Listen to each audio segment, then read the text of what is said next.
We are nearing the end of a debt supercycle. The debt supercycles go between depressions. Makes sense? Well, why are we in a super debt cycle? Well, that's because we have certain debt classifications that never existed before, as you'll see as we continue. We have created what essentially is credit on steroids. We've created enough credit around the world that there are now what we call asset bubbles. And a bubble is simply too much air in a balloon ready to burst. Well, there's too much money in a section of the economy, so it creates too much expense. It inflates the price of the items that have too much money attracted to them. Well, that's led to sky-high housing prices, a sky-high stock market, and sky-high commodity prices. All these bubbles were fueled by cheap credit and easy money. And each of those bubbles will reach a certain size where it can no longer sustain itself, and no more money can be available to it from debt to keep it growing. Eventually, when you pump enough air into a balloon, it will pop. All of these are going to pop. As I speak to you today, the commodity bubble is popping. Back in 2008, the housing bubble popped. But because we just pushed off the debt supercycle conclusion into the future by flooding the market with more money, with more cheap money and easy credit, we extended the time before this bubble burst in some financial climax, a catastrophe really, that would allow the balloon to deflate so it could once again start inflating. But all that it has done is allowed our housing values to re-inflate. Now we have areas in the United States and other places on earth where the housing values are in bubble territory again. And if you follow the stock market, it's definitely in a bubble. And it's on the verge of bursting, and you can see it fluctuating back and forth because it's harder to keep that balloon, the stock market, inflated. Well, the middle class in this debt supercycle was led to believe that all these prices would continue to rise. Housing values would continue to go up. The stock market would continue to go up. Everything was looking rosy. And if you wanted to become rich, all you had to do was participate. So they were encouraged to be greedy. They got bit by the greed bug. Millions of Americans and people in various other Western countries bought more house than they could actually afford, thinking, well, it's only going to get more valuable. I'll sell it for a profit. Other people started flipping houses, buying them, putting a new coat of paint on it, and selling them for 20% more. It became such a feeding frenzy that people thought it's an easy way to get rich. Other people were sucked into the stock market, thinking, well, it keeps going up. I will put my life savings in the stock market. I will borrow money to put it in the stock market. And of course, financial advisors were constantly telling people in the middle class, if you want to have a good retirement, keep putting money into the stock market through the vehicles of mutual funds or IRAs or 401ks. Keep putting it in there religiously and income average, and it will continue to go up. Well, this led to an extreme bubble situation in a number of areas, as we've mentioned. House prices were on the way up, can't lose. Stock market on the way up, can't lose. Well, people got too indebted putting money into these vehicles to become rich. Little did they know, little did the middle class, the average working person, realize that the investor class, the very wealthy, were gambling on the middle class's debts and inflating assets. They were gambling on them. Yes, they were. On the way up, the investor class was leveraging their cash to buy instruments that were tied to mortgages or cars or loans of various sorts, as we'll see in just a minute. Hedge funds, brokerage houses, and financial institutions made billions off the demand that they had helped encourage in people going too far into debt.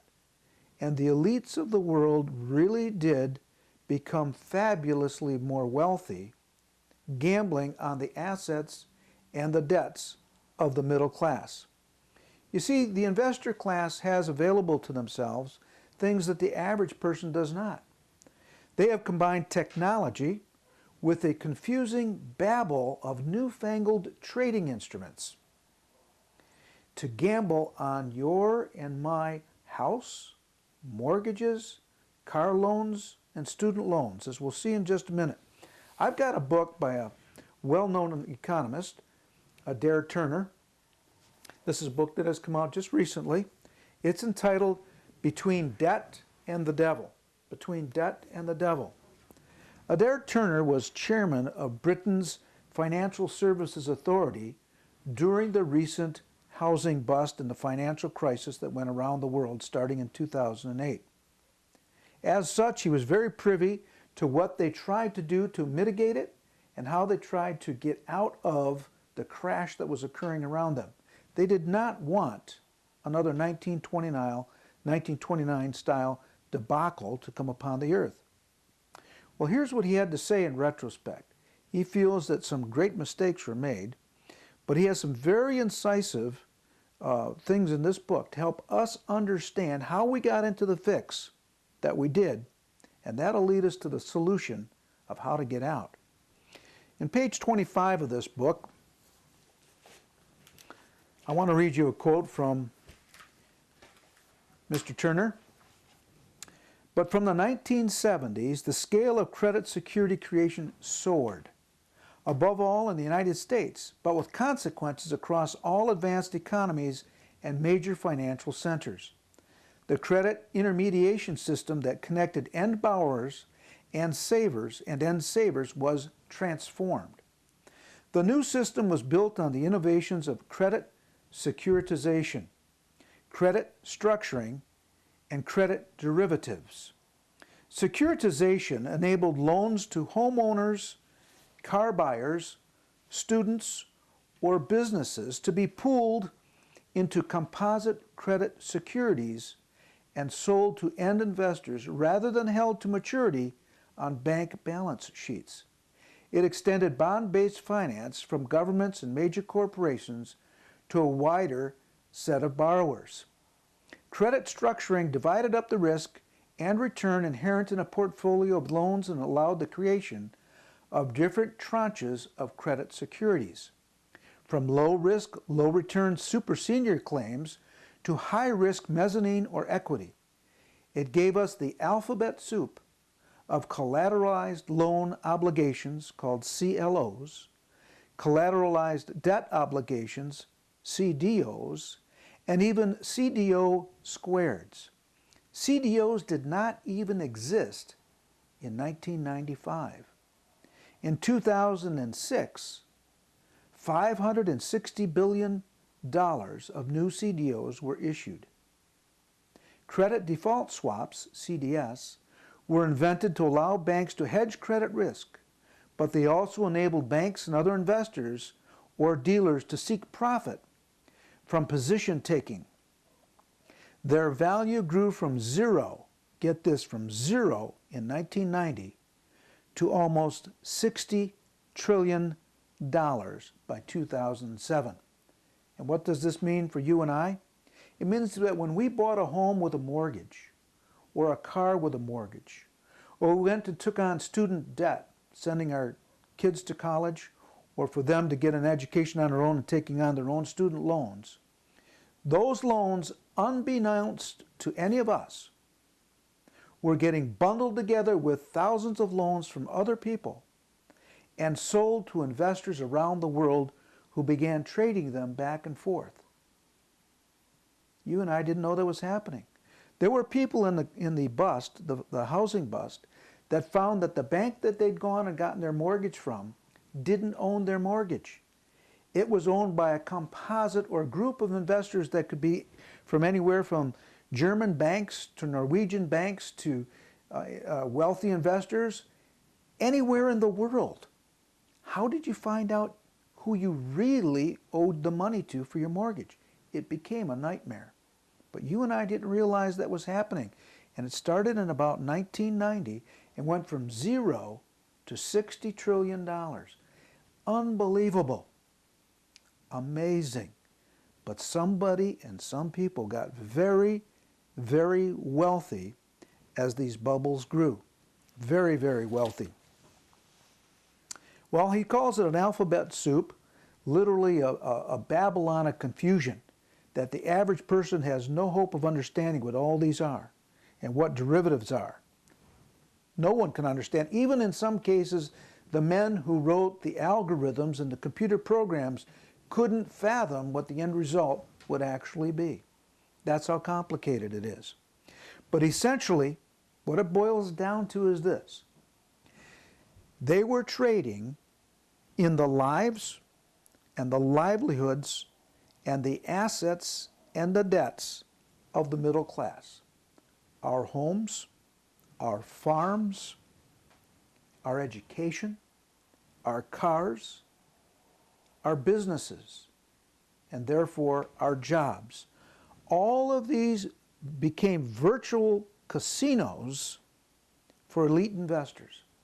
It turned our housing stock into a big casino, our jobs into a big casino, our student loans into a big casino. And this actually happened. And when it started to unravel, it was going to bring the world financial system down to its knees. The only way they averted it was issuing more debt to get the balloons to reinflate. And that's a fact. I want to read you another quote from Mr. Turner's book, just to give you an idea of the sheer size of the inflation that took place in these assets. Financial institutions buy and sell financial instruments back and forth between each other to a far greater extent than they did 40 years ago. And financial trading has grown dramatically relative to underlying real economic flows. The value of oil futures trading has gone from less than 10% of physical oil and consumption in 1984 to more than 10 times that of production and consumption now. I want to pause there for a minute. What he's saying here is there were hedge funds trading in oil futures contracts to the value of 10% of what the physical production and consumption of oil on the earth was. And sometimes that's to guarantee a price for an end user or a distributor or a producer themselves. But in 1984, that figure was 10%. Now we're looking at 10 times the value of production. So when you see how much oil is traded around the world, there are actual derivative contracts at 10 times that value being traded every day. 10 times. Continuing now. Global foreign exchange trading is now around 73 times global trade in goods and services. Can you imagine that? Investor elites gambling on the productive capacity of the whole earth times 73? It's incredible. It's mind-boggling. And they're making money every time things are bought, sold, and traded between themselves. Constantly raking in the value and the money and the equity that was essentially created by the middle class, by working people, the people who actually help take the oil out of the ground, help log the trees, who farm on our huge farms and agricultural productive capacity, the farmers. All these people who worked made the commodities that were traded at 73 times of the entire Earth's gross global trading in goods. Continuing now with the quote, trading in derivatives played a minimal role in the financial system of 1980, but it now dwarfs the size of the real economy. From zero in 1980 zero derivatives, and derivatives is trying to trade something on the value of something else. It's a complex thing that I don't even fully understand.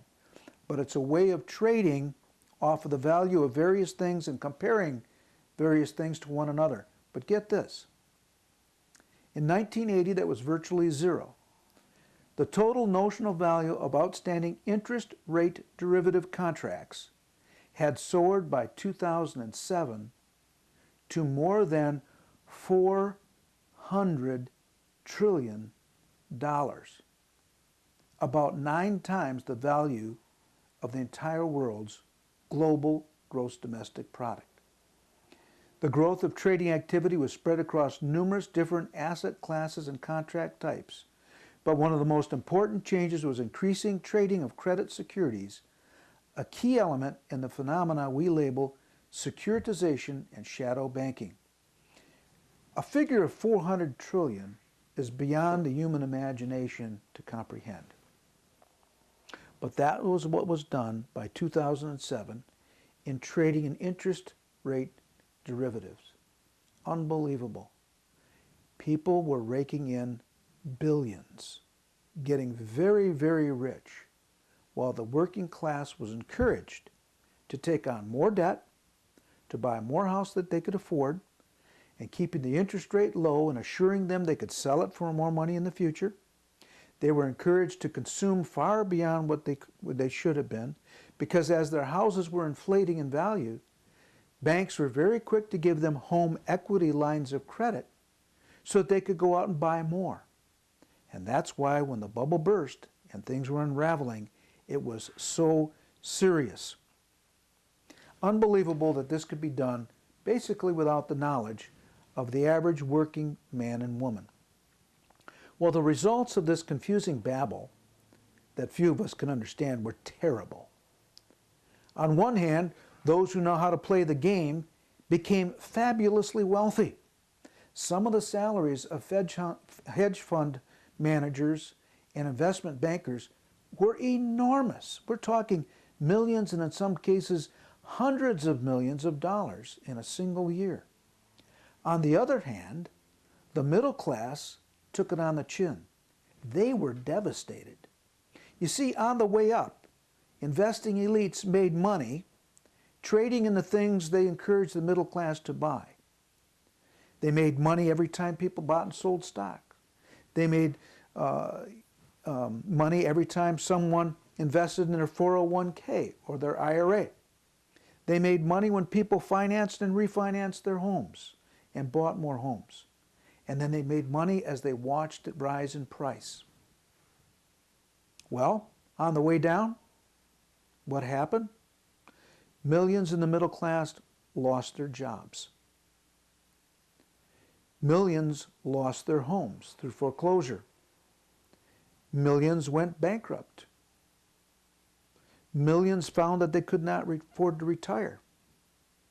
Wages had become stagnant, even falling. People lost down payments, equity, sweat equity, and watched their savings get decimated.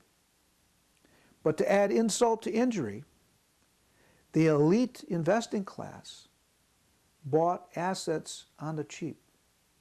They bought hundreds of thousands of homes for pennies on the dollar after people were foreclosed on. Incredible, but this is true. It's still continuing in some areas to this very day. This is a way that the investing elites were managing to scoop up the assets of the middle class. And the middle class was so stung by this and was so afraid to reinvest in the stock market that as more cheap money was put into the hands of the investing class by the Federal Reserve, into our financial institutions, that got pumped into the stock market and reinflated it so they could make money a third time. They made money on the way up the first time, they made money on the way down, and they made money when it went up again. But you and I are sitting here struggling in the middle class.